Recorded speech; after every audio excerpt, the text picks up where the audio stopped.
Hey everyone, how's it going? This morning I went to the Denver Card Show. They tend to do it a few times a year. It's not every month, but it ends up being about every other month. Sometimes it's consecutive months, but I think there was one last month as well. But today I did pick up a few cards, and I wanted to go through and show you what I purchased today. Starting out first is a 1953 Topps Pee Wee Reese. I just love these 53 Topps. I think they're some of the nicest looking cards. Pretty happy to pick that one up. Corners are a little rounded, but it's still a beautiful card. I also got a Hal Newhouser from that same set. This card, I believe, is a short print or something. It's definitely a nice card. It can get kind of, I think it's all over the map price-wise, but this one I got for a pretty good deal, so I was pretty happy to get it. This is kind of beat up, but the price was not much for White Wilhelm on 1954 Topps. It doesn't have any creases, but the corners look really round on it. And next we've got Frank House, another cheap 54 Topps pickup, not in the best condition, but I'm kind of a big fan of the Tigers, and I will kind of always grab Tigers. 1957 Topps, Reno Bertoia. This one I noticed after I picked it up that it does have a surface scratch, that it's like a straight line that goes down the entire card. Still looks nice, and you have to look at it in the light a certain way, but it does have that imperfection. But it's not something I'm going to grade. I'm just going to throw it in a book anyway. Got another Reno Bertoia. I already had this card, but the corner was chewed off, so I now have a complete one for my book. Here's a Curt Flood rookie from 1958 Topps. Definitely a card I've been looking to get a copy of. This copy is decent. The surface has kind of a dimple in it that I didn't really notice when I bought it, but other than that, it's got nice presentation, good centering, sharp corners, good edges. But there's, some, I think, surface issues, like up by his name, kind of some white cloudiness and stuff, just from printing.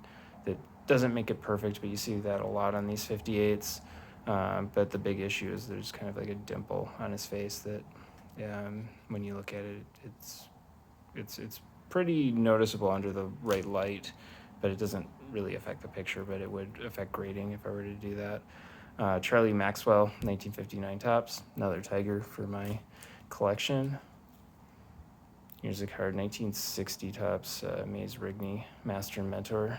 A lot of times getting Hall of Famers, if you get multiple players on the same card, you can get them on a budget. So this is a nice card featuring Willie Mays. Here's some 61s, Charlie Maxwell. Oops. Bob Bruce. And Harry Shitty. Again, more Tigers. Here's a Minnie Minoso, 1962 Topps. This one looks pretty decent with centering. Corners are not too bad, but it's a nice example of that card. Brooks Robinson, also from 62 Topps. I really have a thing for the 62 Topps. I think because the first set that I started really collecting was 1987 Topps, and it kind of reminds me of that. I did get cards and packs earlier than 1987, but that was the first one that, as a kid, I really kind of went after every single card in the set. There's a Norm Cash from 62 Topps. This one looks absolutely stunning. Corners, there's a little bit of white on that one, but other than that, this thing looks almost pack fresh. Just beautiful, beautiful example. 1962 strikeout leaders. A lot of these were just from dollar bins.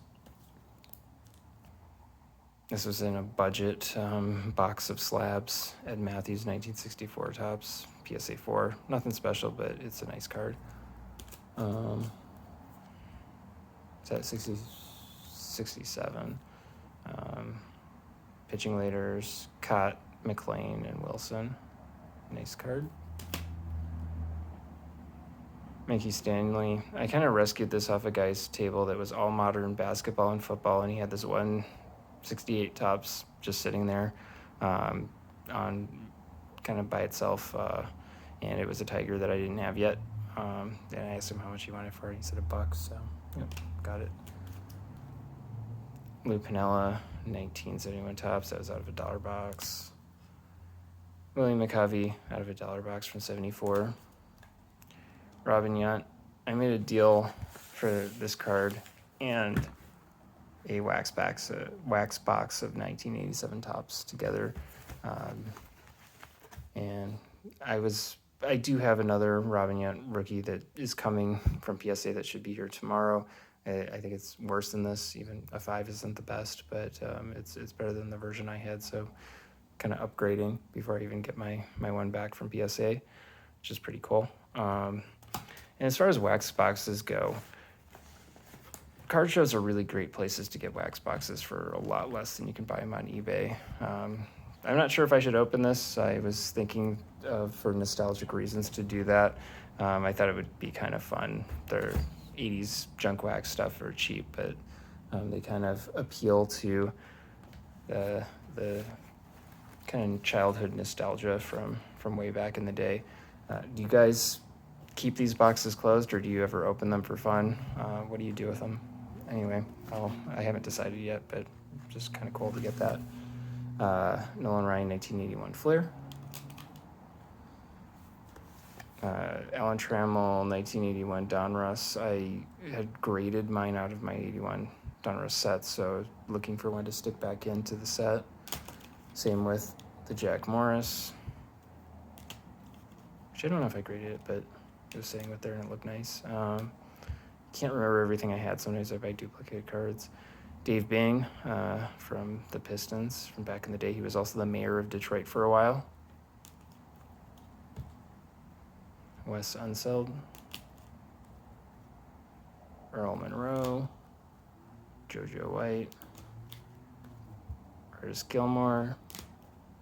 Bill Walton, who just passed away just a few days ago, unfortunately. He was a big, gigantic Grateful Dead fan. He also wrote the interior liner notes to one of the most recent Dave's Picks, Grateful Dead from 1971 shows, talking about his 1971 attendance at the show. I guess he took detailed notes of every Grateful Dead show that he attended. Kind of a interesting guy. Wes Unseld again. James Edwards. Daryl Dawkins.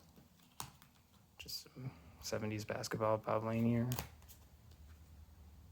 Adrian Dantley. If there's a 1954 Topps hockey card in a card show, I usually find it, and it usually comes home with me. This one's really beat up, but I love this set and kind of always am drawn to it. So I always kind of grab them when I see them. Jean Bellevue. Frank Mihaljevic. That's got the stamp on the back as well, which is kind of cool. And Keith McCreary also has the stamp on the back.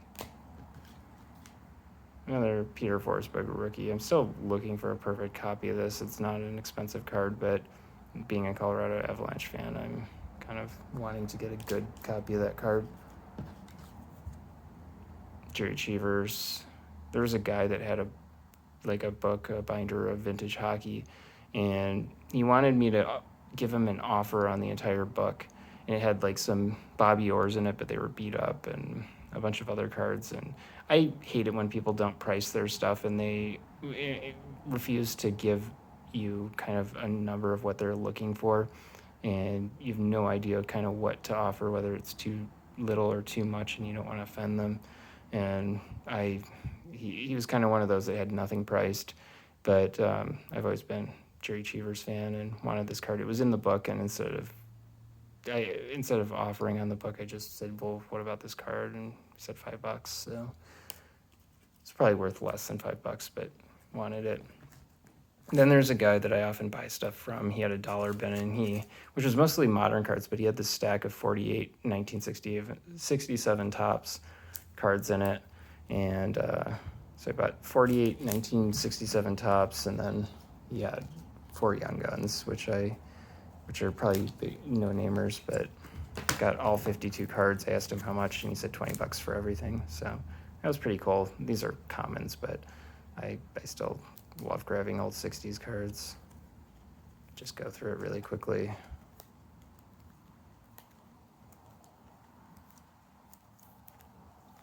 Not reading all their names, but you can see them.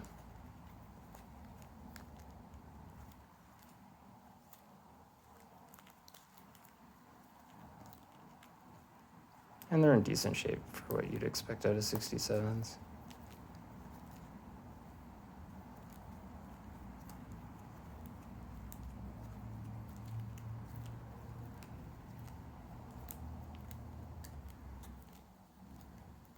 Yep, so that's what I got at the Denver Card Show this time around. Some fun pickups there. If you guys liked what you saw, let me know what your favorites were that I picked up. Kind of like this Pee Wee Reese, that may be my favorite, but who knows.